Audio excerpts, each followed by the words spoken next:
Hey everybody. For those who don't know me, my name is Zach. I've known Mike for 25 years, and I've known him since first grade, and I thought I'd just share a little bit about our friendship growing up and a few things and a few things that I love about the guy. Like I said, I met Mike in first grade. I think we can all agree. One thing that I've always admired about Mike is his fierce competitiveness. Anyone that comes into contact with Mike on a daily basis, he's always got some bet going. He's always, making some deal with someone. And my first memory of Mike goes back to first grade in gym class, where my dad was our PE teacher, and he would come into class and he would say, "All right, everyone, take a couple laps, just jog." Well, Mike would just sprint. Mike would just sprint. He'd look over his shoulder. If anyone got close to him, he'd sprint a little faster. And I've always just loved that, he's such a competitive guy, and he makes it really fun that way.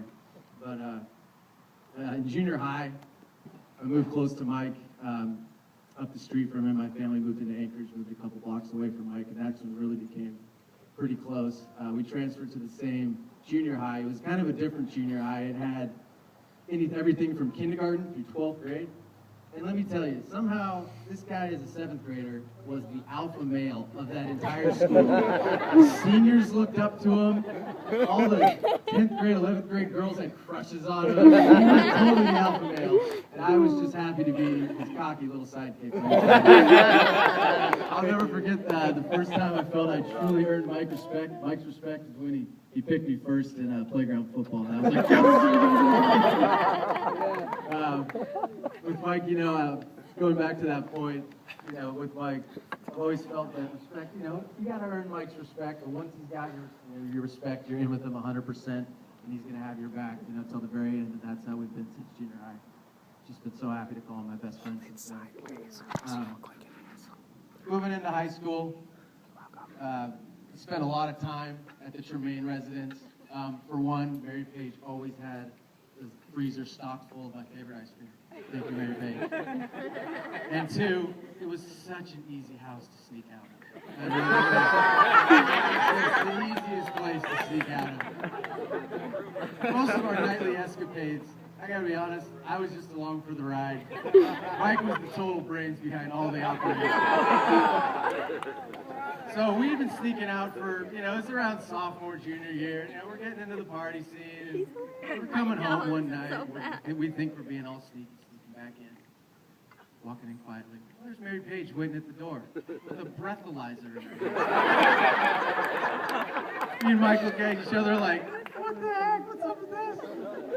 Busted, totally busted. I don't know how busted she was very disappointed. So we're in Mike's room a couple days later. He's looking at me and we're talking. He's like, I don't like this jam. This isn't a good jam. We got to figure something out.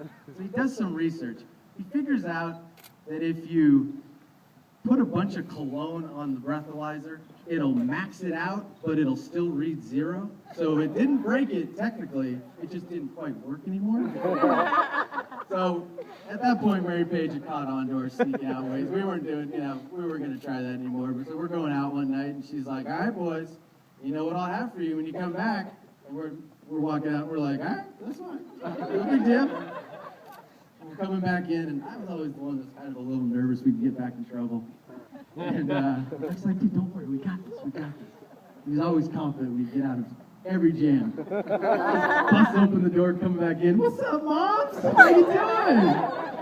She's waiting there with the breathalyzer. Sure enough, that read 0.00. We were off scot-free. I hope you didn't use that for Anna and Will later on.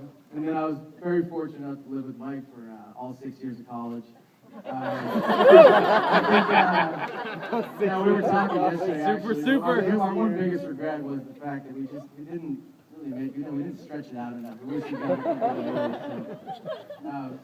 I was thinking back in college, and just one thing I still love about Mike is that he's always trying to bring people together. I know he was always one to bring people together for like a horseshoe tournament. He organized our Crandall poker nights every Tuesday night, bringing people together from also not inside the fraternity but outside the fraternity. And even today, I mean, a lot of people in this room attend his one-time classic every year. He's, I don't know anyone else that just organizes a golf tournament for the heck of it. That's Mike Kennedy. He's always wanted to bring people together for a nice little friendly competition with a little something on the line. And then, of course, college, that brings us to Katie. Katie, I just want to say that you look amazing. Yeah. Even I got a little teary-eyed as she was walking down the aisle. You just look amazing.